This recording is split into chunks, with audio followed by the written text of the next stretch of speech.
নজর রাখবো উত্তর 24 পরগনার দিকে। সেখানে কামারহাটি পুরসভায় কি ঘটেছে। কামারহাটি পুরসভার অ্যাসিস্ট্যান্ট ইঞ্জিনিয়ারকে ইডির তলব। তমাল দত্তকে তলব এনফোর্সমেন্ট ডিরেক্টরেটের। তার বাড়ি থেকে উদ্ধার হয়েছে 1,62,00,000 টাকা সোনা এবং 14 লক্ষ টাকা নগদ, হীরের গয়না এবং মোট 1300 পাতার নথি উদ্ধার করা হয়েছে।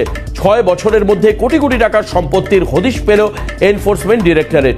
কামারহাটির যিনি ইঞ্জিনিয়ার তমাল দত্ত, তার বাড়ি থেকে উদ্ধার করা হয়েছে 1,62,00,000 টাকার সোনা এবং হীরের গয়না, সঙ্গে 14 লক্ষ টাকা নগদ উদ্ধার করা হয়েছে। মোট 1300 পাতার নথি উদ্ধার। আমরা যে খবরের দিকে নজর রাখছি, তমাল দত্ত অ্যাসিস্ট্যান্ট ইঞ্জিনিয়ার কামারহাটি পুরসভার। বিজেপি নেতা রাহুল সিনহার সঙ্গে আমরা কথা বলেছিলাম টেলিফোনে। কি বলেছেন রাহুল সিনহা শোনাবো আপনাদের।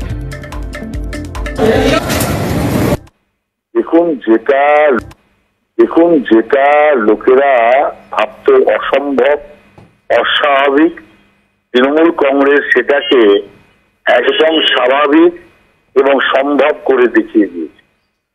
অ্যাসিস্ট্যান্ট ইঞ্জিনিয়ারের কাছে যদি এত সোনা, এত হীরে জহরত পাওয়া যায়, তার মানে বুঝতে হবে রাজ্যটাকে শুধু তৃণমূল নেতারা শুধু নয়, সব মিলে লুট করছে। যে কারণে পশ্চিমবাংলা একসময় ধনধান্যে পশ্চিমবাংলা ছিল, সব দিক দিয়ে শ্রেষ্ঠ ছিল। আজকে সবার পেছনের লাইনে যাওয়ার সবচেয়ে বড় কারণ হচ্ছে এই রকম লাগাম ছাড়া লুট। এই লাগাম ছাড়া লুট যদি না হতো, তাহলে পশ্চিমবাংলার আর্থিক অবস্থা আজকে এই জায়গায় এসে দাঁড়ানো হতো না।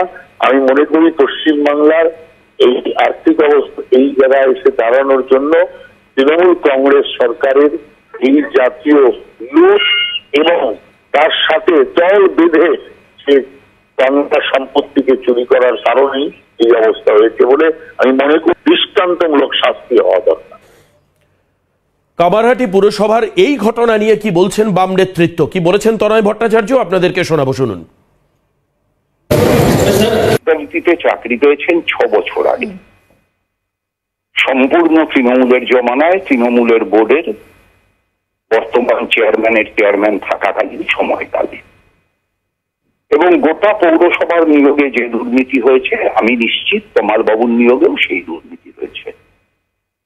এবং মাত্র 6 বছর মিউনিসিপ্যালিটিতে চাকরি করে একজন মানুষ তার বাড়িতে 1,62,00,000 টাকা মূল্যের সোনা এবং হীরের গয়না, যে সমস্ত নথি এবং সম্পত্তির কাগজ পাওয়া গেছে সেগুলো যোগ করলে পরে প্রায় 13 কোটি টাকার সম্পত্তি এবং তার সঙ্গে নগদ 62 কিংবা 83 লক্ষ টাকা, আয়ের সঙ্গে সামঞ্জস্যহীন সম্পত্তি, এর এক বিপুল চিত্র দেখা যাচ্ছে।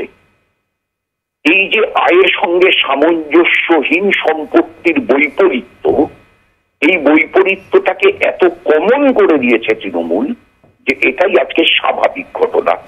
দুর্বিষহ দুর্নীতির চাপে যে মানুষ জেরবার, যে মানুষ কাজ পাচ্ছেন না, দিল্লির কাজ বন্ধ, রাজ্যের কাজ বন্ধ, সেই সমস্ত মানুষকে ঠিক করতে হবে যে এই সরকার তারা টিকতে দেবেন কি দেবেন না।